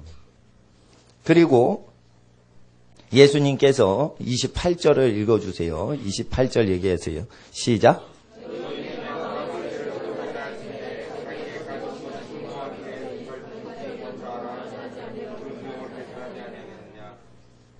그래서 누가 제자가 되려면은 그 비용이 필요하다는 거예요. 비용을 계산하지 않겠느냐. 자기가 예수님의 제자라면 그 비용을 미리 예산을 계산하고 공사를 시작하지 않겠느냐. 예? 29절에 그렇게 아니하여 그 기초만 쌓고 능히 이루지 못하면 비용을 예산하지 않고 그렇게 하면 보는 자가 다 비웃어. 30절 가로되 이 사람이 역사를 시작하고 능히 이루지 못하였다 하리라. 이와 같이 모든 것을 미워하지 않고는 주님의 제자가 못 되는데 이것저것 뭐 다 타협하는 사람은 주님의 제자인 줄 자기가 착각을 한 거예요. 나중에 하나님 나라 가보니까 주님이 세우신 자가 아닌 거예요. 그걸 나중에 알고 나서 사람이 다 비웃더라 이거예요. 그러니까 여러분 아셔야 돼요. 저같이 신학교를 나왔다고 주의 제자가 되는 것도 아니고 교회에서 직분을 받았다고 주의 제자가 되는 것도 아니고 심지어 제자학교 훈련을 졸업한 제자훈련학교 수료생도 제자가 되는 게 아니고 예수님의 말씀을 그대로 지켜 행하는 존재 중에 목숨을 바치기까지 주님을 사랑하는 자만 예수의 제자라는 거예요. 그래서 이것을 부끄러워하면 예수님이 그 사람 부끄러워한대요. 그러니까 이걸 그대로 증거해야 돼요. 돌아가신 오카는 목사님이 제자 훈련을 할 때 이게 14장 33절이나 14장 27절이 딱 걸리더래요. 그러면은 그분이 담당하셨던 교회에 제자는 한 명도 없다는 뜻이래요. 그러니까 제자 훈련을 활성화시켜야 되는데 이거를 가르치기가 어려우니까 이것을 언제 가르치셨냐면 제자 훈련을 가르치지 말아야겠다 결정한 대상 앞에서만 가르치셨어요. 이걸 딱 가르쳐보니까 자격이 없는 거지. 그러면 다 그 반은 패반을 하는 거지. 수강하다가. 이거를 신학교에서 나 신학생일 때 그분이 유명하신 목사님이라 신학교 와가지고 강의하실 때 이걸 신학생 앞에서 얘기를 하시더라고. 난 그거 기억을 해요. 그러니까 이게 예수님 말씀대로 그대로 안 하면 제자가 아닌데 교회 차원으로 제자 훈련을 하신 거예요. 그러니까 나는 이거 제자 훈련 사역을 하는 전문 선교단체랑 교회에서 평신도 사역하는 전문적인 어떤 선교단체나 교회에서만 사역을 쭉 하다가 나중에 교회 재산 다 나눠버리니까 그때 이게 막 올라오는 거예요, 이 말씀이. 그러니까 내가 지금 10몇 년 동안 제자 훈련 그거 내가 전문적으로 하는 그 프로그램 계속 운영하기도 하고 내가 옛날에 그 훈련도 받고 그랬는데 이거를 배울 때 이건 아무도 못 지킨다 이렇게 배웠어요. 예수의 말씀은 복음서는 너무 거룩해서 산상수훈 대로 살 수 없다. 이렇게 배웠어요. 그거는 유럽에서 만든 것인데 미국에서 만든 것인데 제자가 아닌 사람들이 만든 거예요. 그래서 제자들은 예수님 성경책 외에는 자랑을 안 해요. 다른 거 가르치고 공과책 만들어 가르치죠. 제자 훈련 교재 만들죠. 다 가짜예요. 예수님 말씀 그대로 증거하면은 그 제자예요. 그래서 원래 하나님께서 이 장로직을 세운 것은 세상에 버려진 사람들과 먹거리 때문에 울고불고하는 사람들이에요. 이게 극빈자예요. 보통 우리들이 그거를 신경을 안 써요. 그렇게 우는 분 내가 우리 교회에서 못 뵀어요. 그러면 그렇게 먹는 것 때문에 막 울고 막 이렇게 심각한 사람들 돕는 사람들이 장로라는 거예요. 그럼 목사는 장로가 되려면 가난한 사람을 도와야 목사인 거예요. 장로가 되는 거예요. 장로가 되려면 목사가 장로가 되고 목사가 제자가 되려면 어떻게 해요? 가난한 사람 생계를 도와줘야 되는 거예요. 그러면 목사가 쉬워요? 가난한 사람 도와주는 게 쉬워요? 교회 일만 하면 쉬워요. 그러니까 목사 되는 게 장로 되는 것보다 더 쉽다니까요. 이상한 논리네. 저렇게 하냐. 잘 해보세요. 장로가 목사 되는 것보다 더 어렵다니까요. 그대로 보면. 근데 사람들이 장로 되는 게 더 쉽고 장로는 부자 되면 그냥 장로 시켜주니까 요즘. 그럼 목사는 그래도 조금 더 신학교 졸업증서가 있어야 되고 그러니까 조금 어렵지 않을까. 그런데 신학교 졸업하는 것보다 장로가 원래 더 어렵다고요, 이게. 신학교 졸업증서 없이 사람한테 인정받으려면 그게 더 어려워요. 그러니까 장로가 더 어려운 거예요. 그럼 요즘 아무나 막 돈 1,000만 원 내고 어느 큰 교회 3,000만 원 내면 다 인터뷰도 안 하고 그냥 중앙에서 장로 막 세워. 몇백 명씩. 전부 가짜 장로라는 거예요. 그러면 3,000만 원으로 장로직 다 사거든. 교회 운영비 많이 내면. 그런 게 아니라는 거예요. 교회 재산을 많이 내면 장로직을 막 임명하는 목사들한테 큰 심판이 있는 거예요. 그러니까 목사들 지옥 안 가게 하려고 이거를 막 얘기를 해야 되는데 안 믿어. 예수님 말씀 무섭게 안 봐요. 그러니까 목사님들이 성경을 안 믿는다니까. 네. 그래서 하나님 앞에서 이게 큰 죄라는 거죠. 그래서 예수님 말씀이 제자도에 대해서 얘기하실 때 이게 그냥 말이 아니에요. 그래서 성경을 이렇게 경외하시는 분한테 배워야 그 여호와를 경외하는 영에 임재하신 가운데 배워서 이 성경을 깨닫게 되는 것이지 절대 성경 공부해서는 성경 모릅니다. 성경을 경외해서 있는 마음과 뜻과 정성 다하여 이 말씀대로 그대로 희생하며 사시는 분한테 영향받았을 때만 성경이 이게 믿어지는 거지 절대 우리가 세상적으로 열심히 살 때 이 성경의 무게는 못 느끼는 거예요. 원자탄이 있어요. 만져봐요. 조그만 철판이네. 이게 무슨 능력을 가졌는지 모른단 말이에요. 최초의 원자폭탄이 이름이 있어요. 그걸 리틀보이라고 그랬어요. 요만했어요. 원자탄이 원래 히로시마에 터뜨릴 때. 그게 뭐냐면 작은 소년 이랬어요. 트루만 정부에서 그게 큰 폭탄이라는 걸 숨기려고 암호명을 리틀보이인가 뭐 이랬어요. 그 제작 프로그램을 맨하탄 프로젝트라고 했어요. 맨하탄이면 금융, 상업 중심지잖아요. 그러니까 펜타곤, 국방성 이런 느낌이 안 들게. 속인 거지. 뻥 터져 보니까 리틀보이가 아니에요. 무지무지 막대한 폭탄인 거예요. 이와 같이 사람이요, 이 말씀 체험 못하면 예수님 말씀을요, 이렇게, 이거 철판 떼기네, 이거 장난감 아니야? 원자폭탄 보고 그런단 말이에요. 이와 같이 하나님은 이 말씀이 인류를 심판하는 말씀으로 때리는 원자폭탄으로 내리신 거예요. 근데 사람들이 이 말씀이 누구나 손에 달려있으니까 이거 보고 이거 뭐 누구나 아유 별거 아닌 말씀이네. 아유 그러겠어. 설마 다 제자지. 목사님이 인정해주면 다 제자지. 그건 목사 제자인 거지 예수님 제자는 아닌 거예요. 목사가 훈련시켜가지고 목사가 제자라고 해줘. 그건 목사 제자인 거지 예수님 제자 아닌 거예요. 그러니까 이게 무섭단 말이에요. 이거 신학을 공부하면 이게 무섭다니까. 그러니까 신학교 가가지고 이렇게 하면은 성경을 안 믿는 사람이세요. 그런데 이게 그거 갖고 밥 벌어먹고 살아봐요. 큰 재앙이 오는 거예요. 그게. 그러니까 이게 말씀의 무게가 어느 정도면 이거 원자폭탄보다 더 세단 말이에요. 요한복음 12장 가보세요. 이걸 잘 이해를 못하면 그러니까 예수님이 직분을 세우면 전부 고통당하는 사람을 위해서만 직분 세우셨지 절대 교회 조직을 위해서 직분 세우신 적이 없어요. 직분을 세웠다 이러면 모두 고통당하는 영혼을 위해서만 세우는 거지 쓸데없이 계급을 만드시는 적이 없는데 이건 누가 만들었냐? 목사들이 만들었고 이건 교황들이 만든 거예요. 다. 그러니까 원래 진리의 말씀은 우리가 알므로 죄에서 자유케 되는데 죄 중에요. 집안의 죄가 있죠. 교회의 죄도 있어요. 성당의 죄도 있다 이거예요. 그러니까 이 기록된 말씀을 통하여 우리 시대에 빛을 비추는데 요한복음 12장 48절 이게 원자폭탄 말씀이에요. 이게 12장 48절 이게 원자폭탄 말씀이라 이거예요. 12장 48절 동그라미를 치셔야 돼요. 이거 읽어주세요. 시작.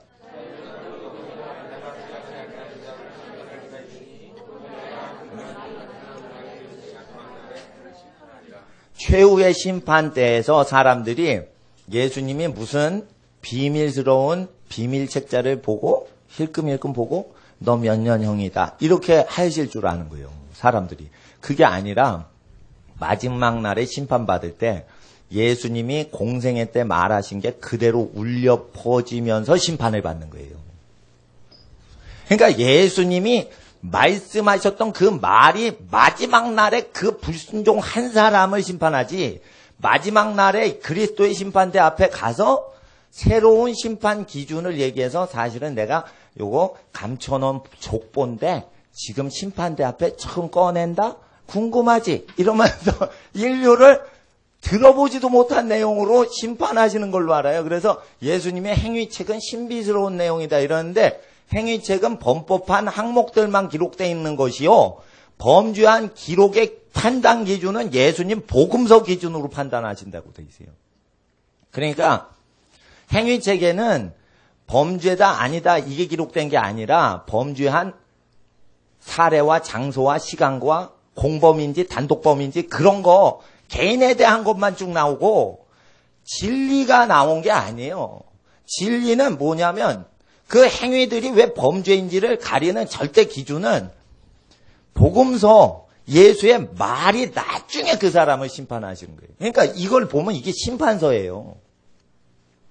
계시록을 보면 심판서라고 믿고 이건 구원서라고 믿어요. 아니에요. 이걸 믿지 않으면 이미 심판을 받은 것이다 했어요. 그래서 이게 심판서인데 계시록을 심판서라고 믿는다고요. 그러니까 재앙이 오기 전에 계시록을 또 믿어라. 미친 인간들이 길바닥에서 외치고 앉았어요. 그게 다 다른 영 받은 것들이에요. 특별히 예수님 잘 믿고 있는 사람을 바로 자기가 갖고 있는 사람을 잡아서 다른 걸 믿게 하려는 것들이요. 예. 그래서 심판서 자체가 복음서라니까요. 너희는 만민에게 복음을 전파하라. 믿는 자는 구원을 받을 것이요. 복음서 내용 믿지 않는 자 심판을 받을. 딱 그렇게 돼 있죠. 심판은 복음서 내용 믿지 않는 사람이 심판받는 거예요. 그럼 보세요. 기도를 앵간히 많이 하신 분들이 지옥 체험을 했으면 그걸 꼭 얘기를 해요. 근데 얘기를 하는데 지옥에 목사들이 많이 가 있다는 거예요. 직분자들이 많이 가 있다는 거예요. 목사, 장로, 집사들이 많이 간다는 거예요. 근데 왜 가는지 얘기는 그대로 자세히는 안 하고 그거 현황을 얘기해 주시고 회개하라 이러시는 거예요. 그럼 회개의 기준이 뭘까요? 복음서예요. 그러면 목사들이 왜 지옥을 갈까요? 돈 많이 내면 장로 세면 바로 지옥 갑니다. 돈 많이 내는 사람을 가난한 교인하고 차별을 하면 바로 지옥 갑니다. 예수님 말씀을 부끄러워하는 사람은 예수님 나라에 그거는 버려지는 거예요. 그거 회개 안 하면. 그래서 이거 말씀 읽으면 무섭다는 거예요. 아니 다 엿새 후에 산에 오르사 이렇게 돼 있으면 편한데 8일 후에 산에 오르사 이러니까 이런 거 읽다가 영국에 공부 좀 했다는 버트란트 러셀이 그 철학자 있어요. 그 사람이 복음서를 쭉 읽다가 복음서를 외에다가 기독교를 버려버렸어요. 엿새 8일 뭐 이렇게 나오니까 이거 뭐야? 잘못 기록된 책 아니야? 이러면서 철학을 그냥 믿고 무신론자 비슷하게 됐다. 그때 그 사람이 고백하는데 복음서를 읽다가 복음서끼리 약간 잘라서 다르니까 못 믿겠다 이거예요. 그래서 버려버렸어요. 바보들이에요. 철학자라고 그러는데 철학자, 지혜롭다 할 때 철이에요. 예? 철인이 다스려야 된다. 이렇게 철강으로 된 인간이 아니라 지혜로운 인간을 철인이라고 그러죠. 예. 지혜의 학문이 철학이죠. 바보 만드는 학문이 철학이라 이거예요. 임마누엘 칸트라는 철학자가요. 자기가 동네에서 떠나지 않고 산책하면서 깨달은 걸 막 집필을 했어요. 매일같이 정해진 시간에 산책을 해요. 이름이 임마누엘인가 봐. 믿음이 굉장히 좋은 집안에 아기가 태어났어요. 근데 임마누엘이라고 줬어. 탤런트 중에 임마누엘 있죠? 제가 아는 목사님 아들이에요. 근데 임씨예요. 그래가지고 임마누엘이라고 그랬더니 어디 가든지 잘해줘. 왜냐하면 믿는 분들이 혹시나 저 이름이 훼손당할까 봐. 그런데 그 독일에도 임마누엘이 태어났는데 칸트예요. 칸트 집안에 태어났는데 이름이 임마누엘인데 하여튼 아이가 총명했대. 근데 사색을 좋아하고 썼는데 지금까지 칸트가 뭔 소리 했는지 싸움박질해요. 철학계에서. 칸트의 뜻은 이거다 아니다 이거다 이러면서 막 죽은 사람 학설 갖고 논쟁을 그래. 그게 뭔 지혜의 학문이요. 사람 뭐 가리킨 것도 정확히 이해를 못해서 막 그렇게. 예수님이 지혜이시다 이거예요. 하나님 지혜이십니다. 성령을 여러분이 찬양을 계속하는 집안은 지혜가 내리셔서 세상 백성이 여러분 집안의 지혜를 못 이깁니다. 하나님께서 예수님 말씀 버리고 예수 말 받아들이지 않는 자를 심판할 이가 계시니 곧 나의 한 그 말이 이것은 나의 했던 그 말이 예수님이 이 말씀하신 말씀이 마지막 날에 저를 심판하리라. 그래서 목사들이 심판받는 거예요. 두렵다 이거예요. 그래서 제자가 아닌 사람이 사람을 세우면 그 사람도 제자가 아닌데 됐다고 사람을 세우니까 줄줄이 사탕격으로 소경이 구렁텅이에 빠지죠. 뒤에 오는 소경이 같이 빠져요. 뒤에 오는 소경이 같이 빠져요. 그래서 이게 사회적인 현상으로 일어나는 거예요. 지금 기독교 현상이 그거예요. 중세 유럽 비슷한 거예요. 하나님 앞에서 그래서 우리가 사람의 설교를 전할 게 아니라 예수님 명하신 게 원래 율법을 완성하시니 이게 얼마나 고통당하는 사람을 향하여 거룩한 말씀이냐 이게. 그러니까 사실상 선생 많이 되지 마라. 목사가 더 큰 심판 받으랴. 이 야고보서 3장 1절 말씀이 진리인 거예요. 영의 세계의 심판을 다 읽은 야고보 사도가 땅에 성경으로 기록을 해놓은 거예요. 그래서 여기서 예수님 말씀 중에 누구든지 이게 자꾸만 나와요. 그래서 가룟 유다도 사도지만 누구든지이기 때문에 거기 걸려주고 심판받은 거예요. 마귀가 가룟 유다 속으로 들어가니라. 왜 들어가요? 귀신이 요한복음 14장에 가룟 유다 13장 27절에 13장 27절에 조각을 받은 후에 사단이 그 속에 들어간지라. 예수님이 자 이제 네 일 행해라. 떡 찢어가지고 딱 주니까 그 떡은 내 살인이라 했는데 자기 살을 의미하는 떡을 가룟 유다에게 줬으니 나 잡아가라 이러면서 준 거예요. 예? 그러니까 이제 예수님이 더 이상 가룟 유다를 잡지 않고 때가 참에 포기를 한 거예요. 얘가 돈 때문에 돈독이 올라가지고 나를 인신매매 하려고 하는 거라. 나 잡아가라. 이래가지고 인신매매 당하셨다니까. 인신매매 당한 사람들의 모든 상처를 치유하기 위해서 인신매매를 당하신 거예요.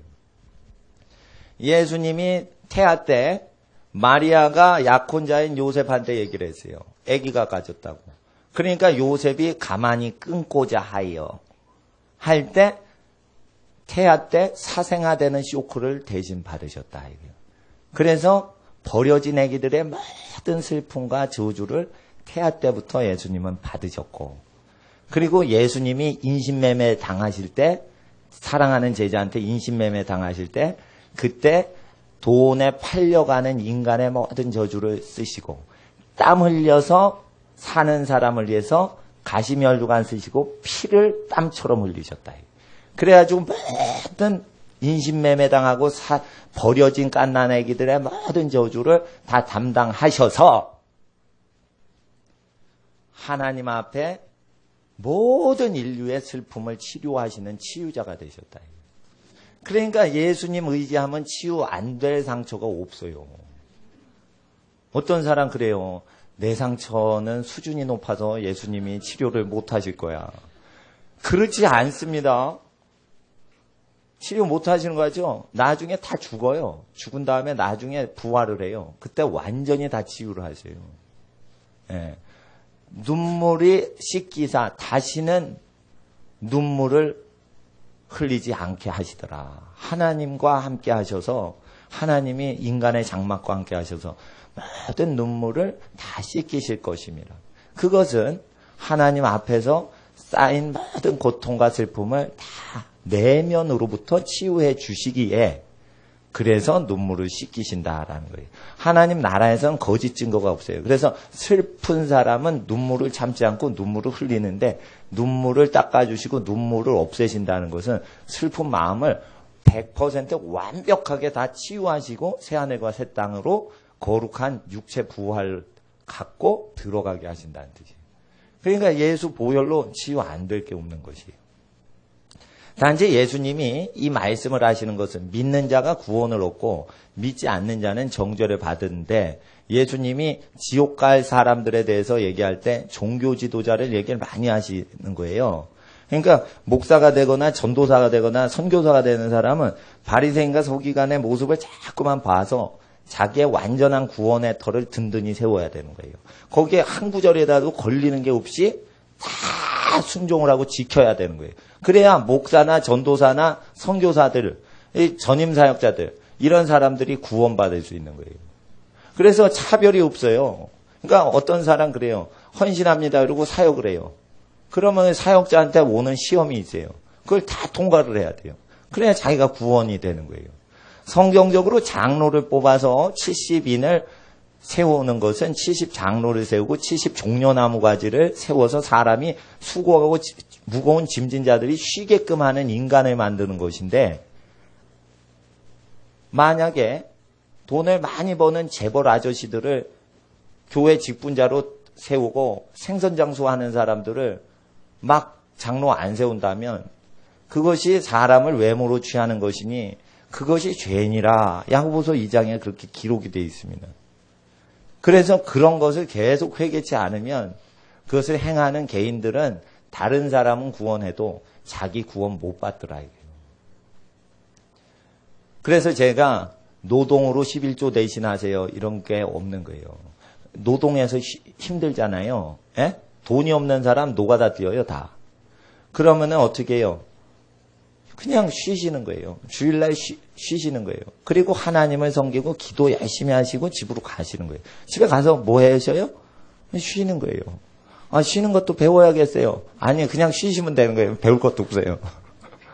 그래서 하나님 앞에서 이 복음서를 그대로 믿으셔야지 구원이 돼서, 실상은 복음서를 정확히 이해를 하지 않은 상태에서 믿고 회개 안 하고 사는 사람이 많기 때문에 회개 역사가 이루어지지 않는 거예요. 근데 이것을 정확히 가르치면 교회의 죄악을 드러내줘야 돼요. 그럼 교회에 어떤 죄악이 드러나면 교회의 기득권을 포기를 해야만 회개를 하는 것이에요. 그래서 목사의 기득권을 포기를 해야 되는 것이에요. 찬양 인도하시는 형제들이 자기가 뭔가 기득권을 포기해야 되는 것이에요. 그래서 찬양을 인도하는 사람이나 성경 가리키는 사람은 교회 청소를 해야 되는 것이에요. 낮아져야 되는 것이에요. 예. 그리고 오신 분들 편하게 예배 드리고 단지 하나님께서 말세에 큰 재앙을 내리실 때 아비의 마음이 자녀에게로, 자녀의 마음이 아비에게로 돌이켜져야 땅의 저주가 끊어지니 가정이 완전히 하나 되게 되셔야지 땅의 저주가 물러간다 이거예요. 그래서 우리가 모세의 율법은 이 모든 것이 가정을 온전케 하는 것이에요. 자, 우리가 하나님의 말씀을 읽을 때 사사로이 풀면 안 됩니다. 다시 베드로 후서를 가보세요. 이제 복음서를 잘못 푸는 거에 대해서 이거는 훈련 받으셔야지 알지, 이건 배우지 않으면 모르십니다. 그냥 넘어갑니다. 베드로 후서 3장 15절부터 16절까지. 베드로 후서 3장 15절 16절 시작.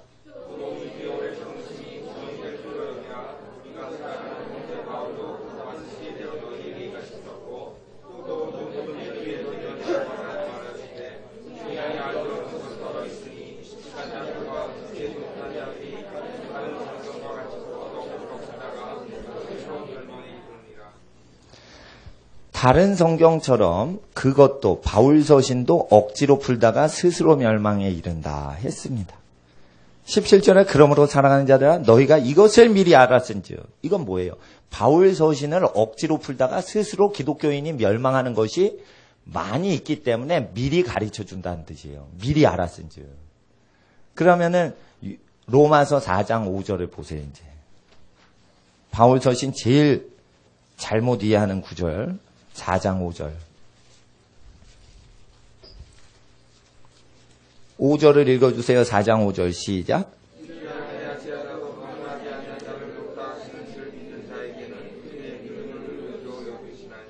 여기서 이를 아니할지라도, 착한 일을 아니할지라도 경건치 아니하게 방탕하게 사는 사람이라도 예수 믿는다고 고백만 하면 의롭게 한다라고 해석을 해요.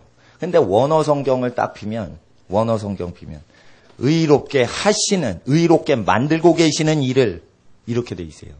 justifying, 현재 진행형 분사로 돼 있어요. 현재 분사로 돼 있단 말이에요. justified, 의롭게 되었다라는 표현이 없어요. 근데 영어 성경 킹제임스 버전, NIV 다 잘못 해석을 해놨어요. 이거 분사로 돼 있단 말이에요. 현재형, 진행형으로. 그래서 뭐냐면 의롭지 않고 경건치 아니한 자를 완전히 버르장머리 고쳐가지고 새 사람 만들고 계시는 일을 믿는 자를 의롭다 하신다. 그런 뜻이에요.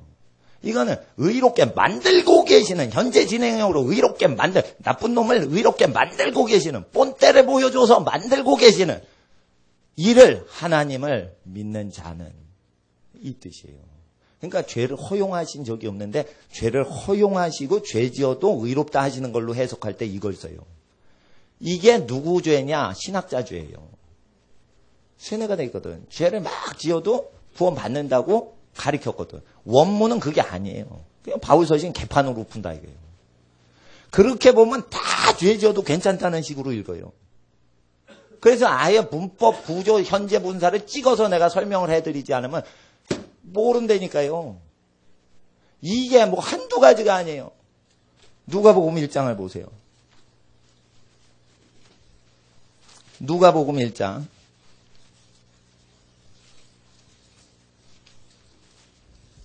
그래서 바울 서신을 죄를 허용하는 쪽으로 계속 읽는 사람은 그거 복음서와 다르게, 복음서엔 회개하라 이렇게 나와 있는데 바울 서신에 그걸 잘못 푼 거예요. 바울 서신 잘못 풀어 스스로 멸망하는 인간이 많다. 베드로가 죽기 전에 예언을 했어요. 지구 종말 때. 이때예요 바로. 그러니까 기독교인들, 이슬람인들이 봐도 더 경건하게 의의 열매 맺는 것 같이 안 보이니까 미국 죽인다 이러면서 난리 뛰는 거 아니에요 지금. 그러니까 뭐냐면은 하나님 앞에서 우리가 예수를 잘못 믿는 거에 대해서 나타난 거예요. 이라크 전쟁할 때 선지자들이 전쟁해도 된다 이랬는데 누가 예수님이 전쟁하래요. 정당방위로 하는 건 하죠. 근데 막 이렇게 쳐들어가서 뭐 하는 거는, 그거는 선지자들이 막 쳐들어가서 뭐 하는 게 하나님의 뜻이다 뭐 이러는데, 그거 이제 헷갈리는 거예요. 그래가지고 예언 잘못해가지고 미국이 엉망이 됐잖아요. 이라크 전쟁에 들어가는 돈을 순금으로요, 미국 전체 고속도로 순금으로 다 덮어도 70%를 덮는데요. 순금으로 제일 미국에 엄청나죠? 대륙횡단하면 한 달을 막 가잖아요, 막, 어느 사람. 그 광대, 전 세계에서 고속도로 최고국가, 미국 고속도로 70%를 순금으로 다 덮을 수 있다는 거예요. 이라크 전쟁 비용 쓰면.